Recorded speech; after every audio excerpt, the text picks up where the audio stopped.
Some tractors do not need touchscreens, sensors, or complicated electronics to earn a farmer's trust. Even in 2026, a few vintage machines from the 1960s are still respected for one simple reason: they keep working. In this video, we are counting down 10 classic tractors that still stand out for durability, pulling power, and real value in the field. And as we get closer to number 1, you will see why some of these old names are still compared to newer machines today. Number 10. The Massey Ferguson 135. Built from 1964 to 1975, the MF-135 was never the biggest tractor of its time. Most owners remember it as a simple, honest machine, one that just kept showing up for work. The best-known version used the Perkins AD 3.152, a 2.5-liter, 3-cylinder diesel, rated at about 45.5 horsepower. That simple design, along with strong fuel efficiency and a steady reputation, is a big reason this tractor still has loyal fans today. Another reason the MF-135 belongs on this list is how easy it is to live with. It came with two-wheel drive, an open operator station, and straightforward mechanical systems that many longtime owners could understand without a computer or a service laptop. Parts are still relatively easy to find, and that matters. For older American farmers, that kind of tractor means more than nostalgia. It means peace of mind. It is the kind of machine you can leave in the shed for years and still trust when a job needs to get done. Then there is its everyday usefulness. The MF-135 fits the kind of real farm work that never goes away: light hauling, mowing, grading, pulling smaller equipment, and handling chores around the farmstead. Even in 2026, many people keep one not as a collector's piece, but because it still earns its place. And if this Massey stands for compact dependability, the next tractor shows why orange paint became unforgettable across the Midwest. Number 9. The Allis-Chalmers D17. Built from 1957 to 1967, the D17 stood right on the line between older tractor design and the more modern working machines that came after it. That is one big reason people still remember it so clearly, even in 2026. It was a true row crop tractor with two-wheel drive, an open operator station, and Allis-Chalmers' well-known Power Director partial power shift transmission with 8 forward gears. In gasoline form, it used a 226 cubic inch four-cylinder engine rated at about 63 horsepower. There was also a 262 cubic inch 6-cylinder diesel, giving buyers a little more choice for the kind of work they needed to do. What really keeps the D17 alive in people's memories is its Midwest identity. For many farm families, that orange paint was part of everyday life. It was there in spring planting, summer haying, and those long fall days in the field. The D17 was strong enough for real work, but it still kept that pure mechanical feel older farmers appreciate. The other reason it belongs on this list is simple practicality. The D17 is remembered as an owner-friendly tractor. Its controls were straightforward. Its layout made sense. And it was the kind of machine many farmers could learn, maintain, and keep running without too much trouble. That is why it still earns respect today. And if the D17 reminds us of comfort and familiarity, the next tractor represents something American farmers have always admired: big pulling power and the feel of a real working machine. Number 8. The J.I. Case 930 Comfort King. Built from 1960 to 1969, with the Comfort King version introduced in 1962, the Case 930 was the kind of tractor that looked serious before it ever turned a wheel. It was a standard tread machine, built in Racine, Wisconsin, with a long, heavy stance that made it feel built for hard pulling and big field work. The diesel version used a 401 cubic inch, 6.6-liter, 6-cylinder engine. Nebraska test figures commonly placed it at around 80.6 PTO horsepower and 70.9 drawbar horsepower. Even today, that kind of size and presence still gets attention. What keeps the 930 Comfort King respected in 2026 is not flashy technology. It is old-fashioned farm strength. This was a tractor built to do real work, season after season, with the kind of weight, durability, and straightforward purpose older farmers still admire. The 6-speed transmission and big diesel engine gave it the feel of a machine that was never in a hurry to prove anything. It simply showed up ready to pull. That is why so many people still talk about the 930 with real respect. And then there is the name itself, Comfort King. That was more than marketing. It reflected a shift in design, one meant to give the operator a better ride and better positioning on the tractor, while still keeping the rugged case identity intact. And while this case is impressive, the next tractor brings something different to the field, not just strength, but real Iowa pride in every season. Number 7. The Oliver 1650. Built from 1964 to 1969 in Charles City, Iowa, the Oliver 1650 was never the loudest name in the tractor world, and that is part of its appeal. It was a true row crop tractor, known for that clean Oliver styling, an open operator station, and transmission options like hydropower and later hydraulic shift, which gave it a smooth, practical feel in the field. The diesel version used a Waukesha Oliver 283 cubic inch, 6-cylinder engine, rated at about 66.3 PTO horsepower. Gasoline models used a 265 cubic inch, 6-cylinder engine. It was not built to show off. It was built to work, and people who know tractors still respect that. What makes the 1650 especially meaningful in this video is its strong Midwest identity. For many older farmers, Oliver is more than a brand name. It is part of regional farm history.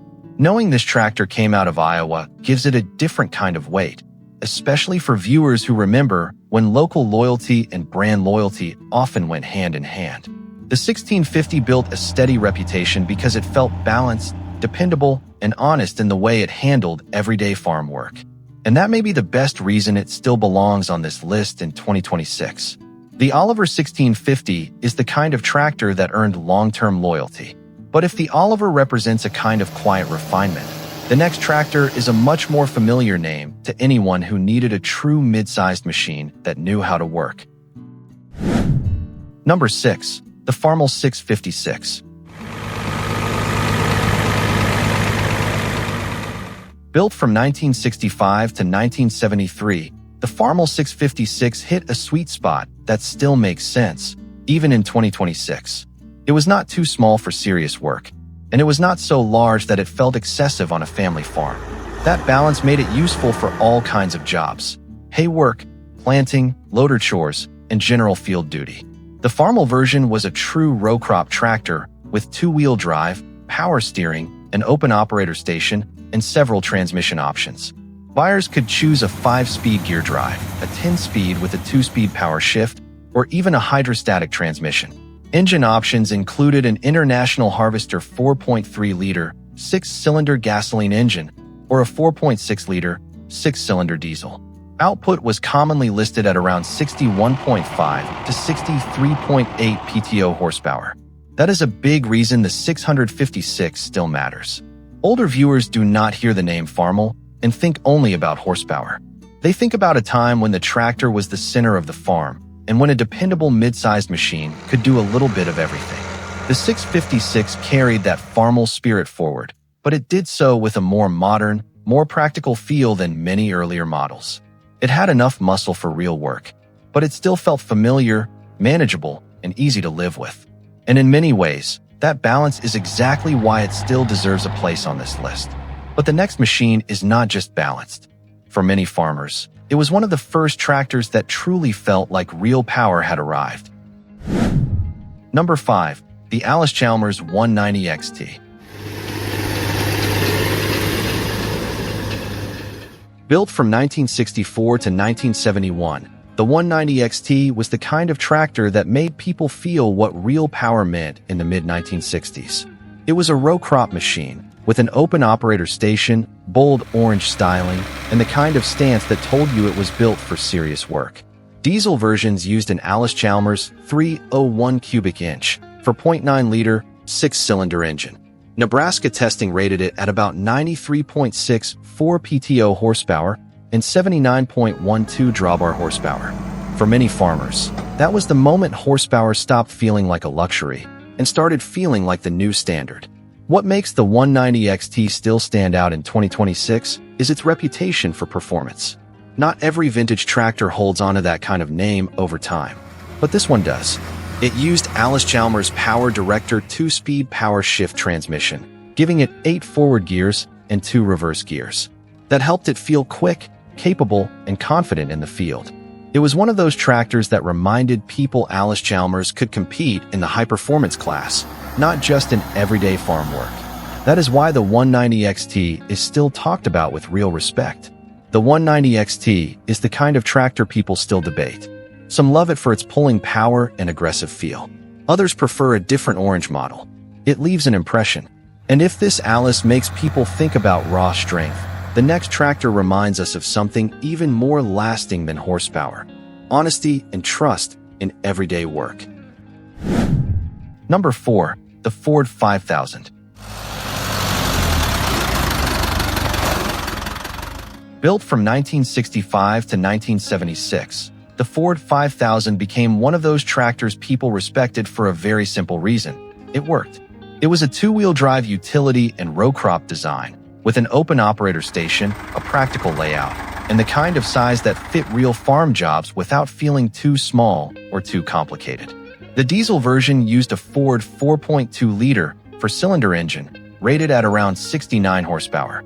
Nebraska testing showed about 60.37 PTO horsepower and 50.85 drawbar horsepower. That put it in a sweet spot for everyday usefulness. And that is a big reason people still speak well of it, even in 2026. What makes the Ford 5000 especially meaningful to older viewers is trust. This is not the kind of tractor people remember because it looked flashy or sounded dramatic.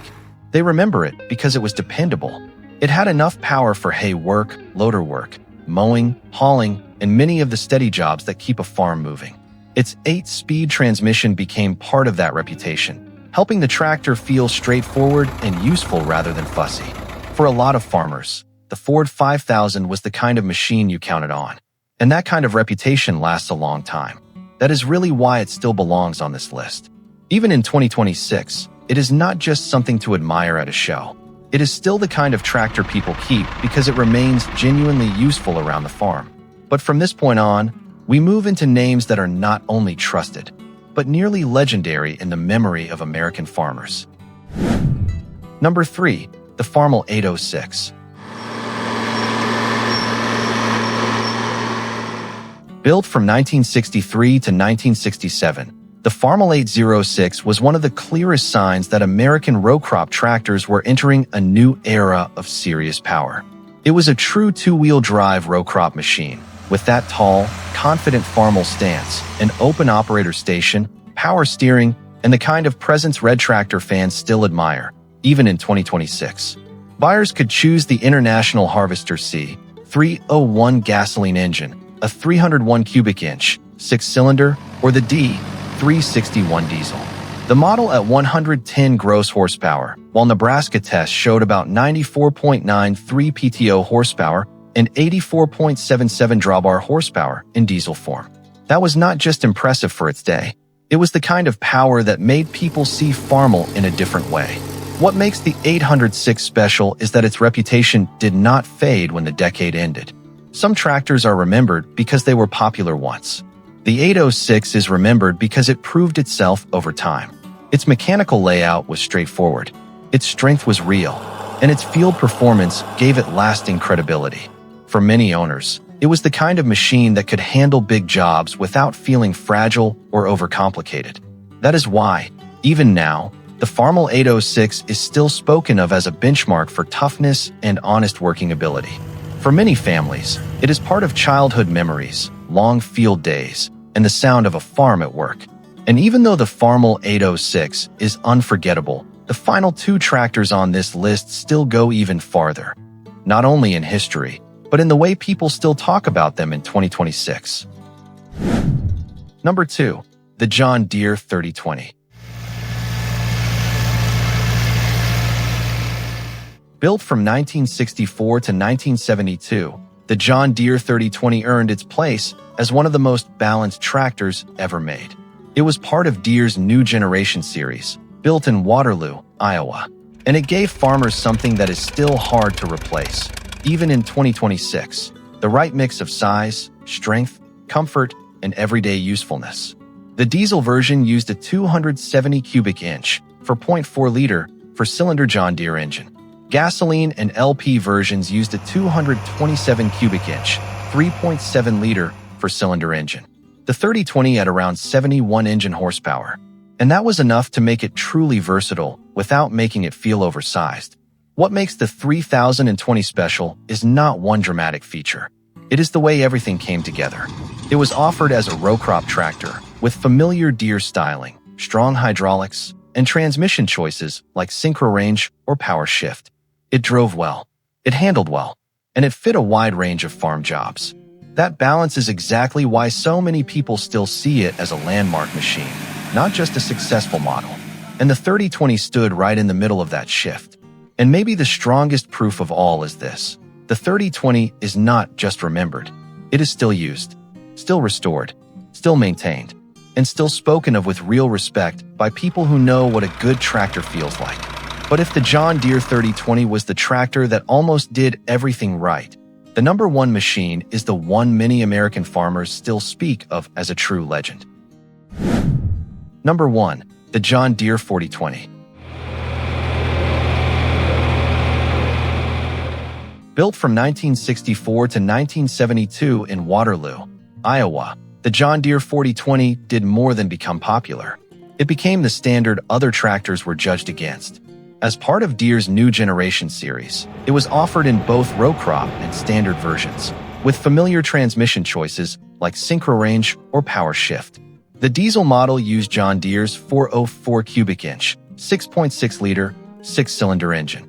Early gasoline and LP versions used a 340 cubic inch, six-cylinder engine, later replaced in 1966 by a 362 cubic inch engine. That diesel powertrain helped give the 4020 the kind of steady, serious reputation that still holds strong in 2026. What made the 4020 special was its rare balance of strength, durability, and versatility. This was not a tractor that did only one thing well. It had the power for demanding field work, the reliability to stay on farms for decades, and the flexibility to handle a wide range of jobs. Nebraska test data for the diesel showed roughly 91 PTO horsepower. That helps explain why so many farmers saw it as a true working machine, not just a good-looking model. The hydraulic system, operator layout, and overall design all came together in a way that felt modern for its time, without losing the rugged simplicity farmers valued. And maybe that is why the John Deere 4020 still stands at number 1. Many vintage tractors survive on nostalgia alone. The 4020 survives on nostalgia and real usefulness. People remember it because their father or grandfather may have run one, but they also respect it because, even now, it can still earn its place on a working farm. That is why the 4020 is not just remembered, it is still meaningful. And maybe that says the most about the best tractors of the 1960s. They do not only live in memory, they are still proving their worth, even in 2026. Looking back at these 10 tractors, what matters most is not just their age. What matters is the era they came from, a time when durability, simplicity, and real working ability still came first. That is why so many machines from the 1960s are still respected in 2026. For some people, they bring back family memories. For others, they are still tractors you can trust when the work needs to get done. Now I would like to hear from you. Which 1960s tractor still deserves to be called the best in 2026? And is there one that should have been on this list? Share your thoughts in the comments. And tell us which tractor will always remind you of your most memorable seasons in the field.